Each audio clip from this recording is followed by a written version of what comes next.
กินอาหารเพื่อสุขภาพตอนเช้ากินอาหารเบาข้าวเปียกข้าวเจ้าอ่อนๆกินของเบาบ่เผ็ดบ่เค็มตอนช่วย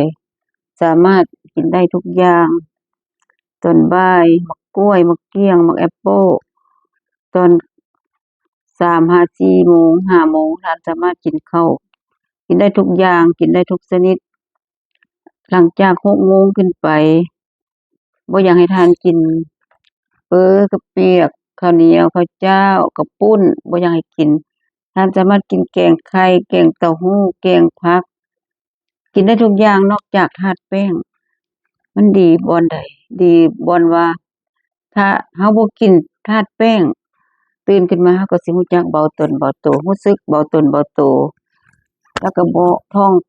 ไข้ท้องบวมเบาตนโตเฮาก็บ่ไข้บ่เบ่งอย่าเว้าทดลองมาแล้วเห็นผล